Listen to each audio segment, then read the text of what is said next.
નમસ્કાર ખેડૂત મિત્રો, ડિજિટલ ફાર્મિંગ અંદર ફરી એકવાર આપ સર્વેનું હાર્દિક સ્વાગત છે. આગળ આપણે જે પેનની મિથેલિનની વાત કરી કે કઈ રીતે કામ કરે છે અને કેવા નિંદામણ ઉપર કામ કરે છે, તો એના કરતા વધારે રિઝલ્ટ આપતી દવા એટલે માર્ક પ્લસ. હવે માર્ક પ્લસ ની અંદર આપણે ટેકનિકલની વાત કરીએ તો આની અંદર ડાયક્લોસુલમ 0.9%, એની સાથે પેનની મિથેલિન 35% એસી ફોર્મ્યુલેશનની અંદર છે.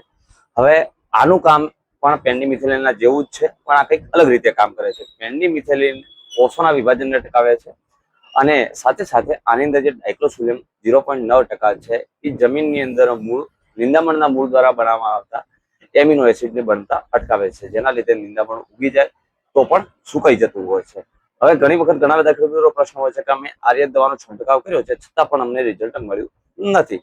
તો ન મળવાના કારણની આપણે વાત કરીએ તો એક તો જમીન સૂકી હોય અને તમે આનો ઉપયોગ કરો છો ત્યારે, અથવા તો જમીનની અંદર ભેજ કીને દવાનો છંટકાવ કરો છો અને એના પછી વધારે પ્રમાણની અંદર વરસાદ વરસી જતો હોય છે ત્યારે આ દવાના રિઝલ્ટની આપણે વાત કરીએ તો કેટલા દિવસનું મળે છે, તો 30 થી લઈને 40 દિવસ સુધીનું મહત્તમ રિઝલ્ટ આની અંદર મળતું હોય છે. આની આડઅસરની વાત કરીએ તો 90% સુધી આની કોઈ આડઅસર એના પછીના પાકની અંદર થતી નથી. 0.9% ડાયક્લોસુલિયમ છે એના લીધે. બાકી 84% વાળું ડાયક્લોસુલિયમ તમે ઉપયોગ કરશો તમાકુ અને બટાકા સિવાયના કોઈ પણ પાકની અંદર એની આડઅસર નવી સિઝનમાં જોવા મળશે.